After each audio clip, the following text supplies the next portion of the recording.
Hola, muy buenas noches, buen domingo, ¿cómo estás? ¿Cómo estás pasando esta mezcla, esta mixtura de frío, de pandemia, de invierno? Bueno, ya pasa. Es como que si la gente, a pesar de los riesgos y de todas las recomendaciones, no se banca más, ¿no? Ya llevamos casi 4 meses de esta historia. Estamos conviviendo y deberemos convivir con estos problemas que han modificado seriamente la conducta de los seres humanos, sobre todo la conducta pública. Se ha perdido la educación, se han perdido la posibilidad de salir, de disfrutar del aire libre, está todo muy acotado, no te podés ver con los amigos, con los familiares, no te podés abrazar con tus seres queridos. Es todo muy raro, ¿no? Bueno, ojalá pase pronto, ojalá esto termine porque nos modifica demasiado la vida y nos afecta demasiado la vida. Sí, es un riesgo, sí estamos en problemas, sí existe una pandemia grave en todo el mundo y afecta sobre todo a los más desprotegidos, a los que no tienen posibilidades de tener buena alimentación, de acceder a salud. Esos tipos están realmente jodidos. No es tan general el tema porque te puede tomar, pero distinto es cómo te parás frente a este inconveniente que nos atraviesa a todos y en todo el mundo. Eso es lo curioso, en todo el mundo. Bueno, lo venimos repitiendo desde marzo a esto y de momento no hay solución. Ojalá aparezca la vacuna británica o lo que fuera, que podamos dar solución a este problema y podamos retomar nuestras vidas normalmente. Bueno, esta noche tenemos un programón, y no miento. Tenemos a 2 grandes invitados en el piso y a una gran invitada vía Zoom. En el piso me acompañan, es el presidente alterno de la legislatura, un político de raza, de larga tradición, Oscar González, del justicialismo. Gracias, Oscar, un placer tenerte aquí en el estudio. Gracias.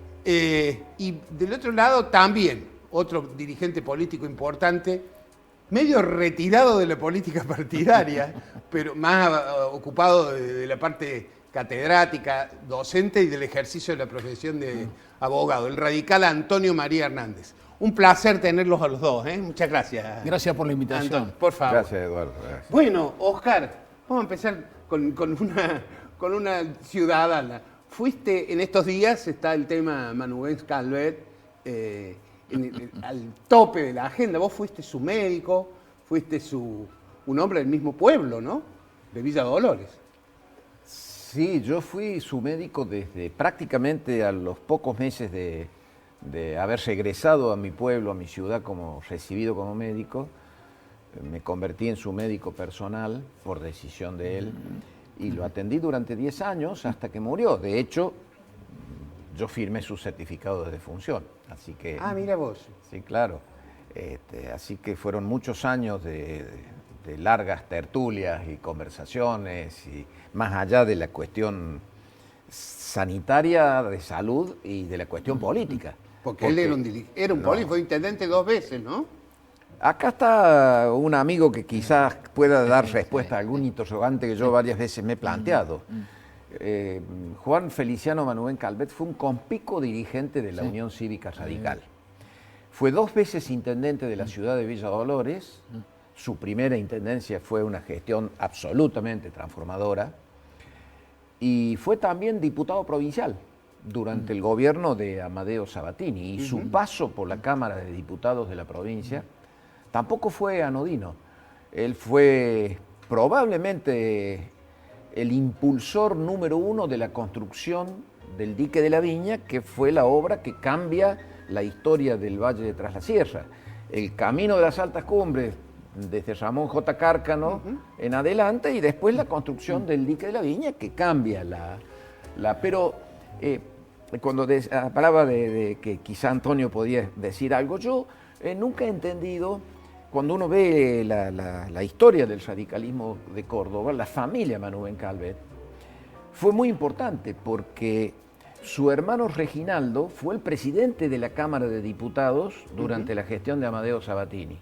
Y su otro hermano, Joaquín Manubén Calvet, fue uno de los fundadores del núcleo sabatinista que lleva a Sabatini al gobierno y fue diputado nacional. O sea que él era parte de una familia de honorables y conspicuos dirigentes del radicalismo cordobés. Sin embargo, Antonio, el radicalismo no lo tiene entre las figuras a Manubén Calvet. Casi pasa inadvertido el hecho de que fue un hombre intendente y legislador por el radicalismo. Pero yo creo que tiene razón Oscar González. Fue una familia muy importante, él fue un hombre muy destacado, los hermanos también.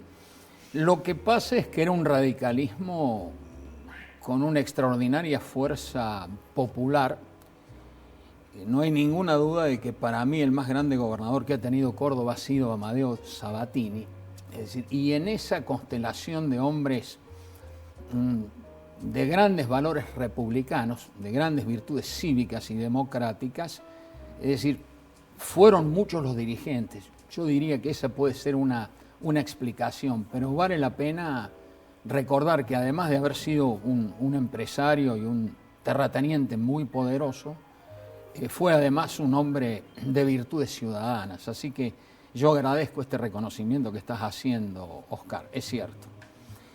Y nos da la impresión de que, bueno, es un poco la expresión de lo que le ha pasado también al radicalismo, ¿no? Es decir, un partido que fue en su momento extraordinariamente importante, pero que sufrió vicisitudes a lo largo del tiempo, ¿no? ¿Qué harías ahora con respecto al rearmado de la alianza con el PRO? Ese es un tema que tiene que ser discutido. A mí me da la impresión de que tal como están dadas las cosas hoy en el orden nacional, vamos camino a una agrupación de fuerzas. A mí siempre me gustó un sistema político más bipartidista y eso necesariamente hace pesar las alianzas. Aunque de todas maneras, quiero ser en esto muy claro, la Argentina lo que necesita son instituciones. Si vos me preguntases qué hay que hacer con el país, yo diría, en primer lugar, cumplir la Constitución Nacional. Si la Argentina tiene tres problemas muy graves bajo el punto de vista cultural, no solo político, que son, en primer lugar, acá hay una muy débil cultura de la Constitución y de la legalidad. Argentina es un país al margen de la ley, como dijo Carlos Santiago Nino, y yo dirigí 2 encuestas de cultura constitucional que lo han probado, todo con criterio interdisciplinario. Primero intervino Manuel Mora y Araujo como sociólogo, después Eduardo Fidanza. Eso lo hiciste con Daniel Sobato, ¿verdad? Con Daniel Sobato, los tres dirigimos, con criterio interdisciplinario, o sea, un politólogo, un sociólogo, un constitucionalista.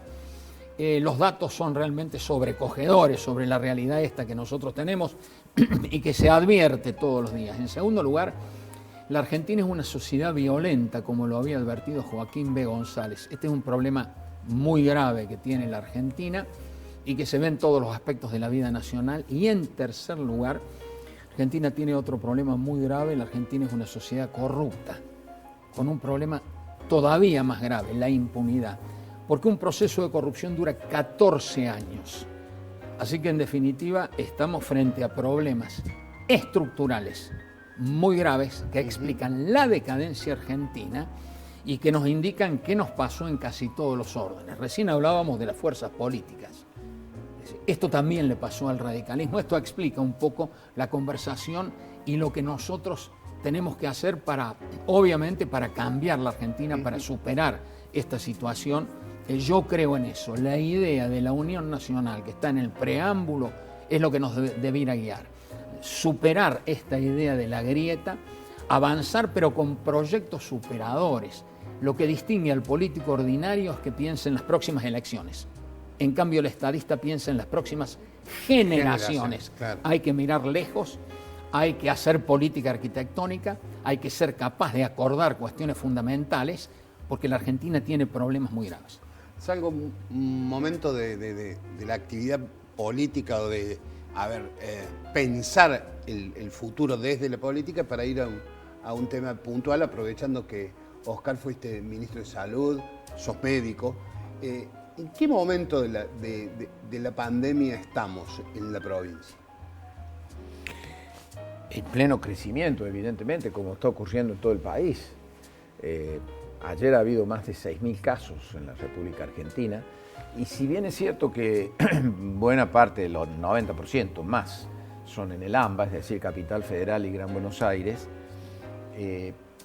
por las características de Argentina, este país es un embudo con el pico en Buenos Aires, y todo el esquema productivo, los insumos, el abastecimiento de las provincias, el tráfico de ciudadanos, tiene como vértice la Capital Federal. Entonces, eso actúa irradiando casos hacia todo el interior del país. Por lo tanto, van a seguir aumentando los casos. Yo creo que por lo menos hasta mediados del mes de agosto, me parece que va a haber un crecimiento de la pandemia en todo el territorio nacional y obviamente en la provincia de Córdoba. Nosotros tenemos 1.500, no llegamos a 1.600 casos en la provincia, 40 muertos, o sea que es una cifra relativamente baja. Sí, más allá del dolor de esas 40 familias. Te recuerdo que de gripe de la influenza, sí, normalmente en condiciones normales mueren más de 3.000 personas por año en Córdoba de influenza y de patologías asociadas a la influenza. Pero la buena noticia en esto es que el sistema sanitario cordobés, que se ha fortalecido mucho aprovechando este tiempo de la cuarentena, están ocupados en este momento el 5% de las camas críticas con respirador. Normalmente estamos en el 1, el 2, el 3% de las camas ocupadas, con lo cual hay un margen. Eso estamos hablando de los sistemas público y privado. Público y privado. Cuando hablo del menos del 5% me refiero al sistema público. Pero eso indica de que hay un margen grande para absorber un aumento de la demanda, porque en esta epidemia lo tremendo es cuando se colapsa el sistema sanitario, cuando se enferma mucha gente de golpe, se llenan las camas de terapia y entonces llegan enfermos que no hay a dónde ponerlos. Entonces, ¿Córdoba tiene los recursos para asumir y absorber los problemas que pueda tener el AMBA? Digo, no solo en cantidad de camas, sino en cantidad de profesionales para brindar atención. No entiendo. Si estamos en condiciones de absorber los pacientes de Buenos Aires o del AMBA. Bueno, eso primero es prácticamente, es imposible pensar en un traslado masivo de pacientes de terapia intensiva desde la ciudad de Buenos Aires. Claro, Córdoba. no hay cómo. No hay cómo. Es más complicado todo ese proceso pero no está planteado. Yo no creo que eso sea viable, Eduardo, sinceramente. Porque se vino hablando en las últimas semanas del tema. Pero es muy difícil. Eso es yo te diría casi impracticable. Casi impracticable. ¿Qué pasó en Villa Dolores? Donde desde ser una zona blanca, de pronto explotó el problema. En Villa Dolores hubo un brote muy importante que felizmente ya está controlado, no es que haya desaparecido, pero está totalmente bajo control. Ayer no ha habido ningún caso, hace 2 días hubo uno.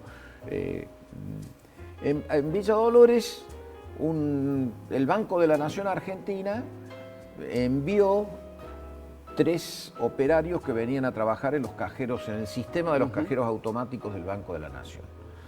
Esa gente ingresó bajo control con hisopados negativos hechos 48 horas antes en la ciudad de Buenos Aires. Lamentablemente vinieron en lo que se llama el periodo de ventana, que es justo un día o 2 días que el análisis aún no se ha vuelto positivo y se positivizaron estando en Villa Dolores.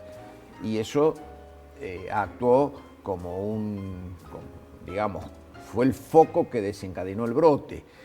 En las zonas en las que no ha habido casos durante todo el tiempo, en general, la sociedad está con la guardia baja, porque a la enfermedad la ven por televisión, pero no forma parte no es como la ciudad de Córdoba, donde todo el mundo sabe que está.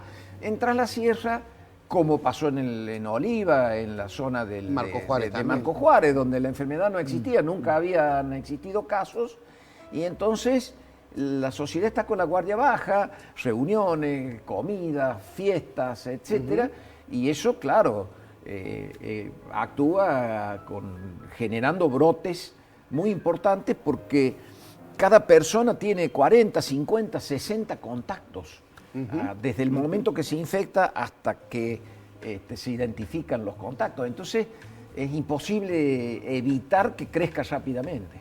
Bien, ya seguimos con el programa, nos tenemos que ir al primer bloque, ya se nos voló el primer bloque del programa. Ahora volvemos.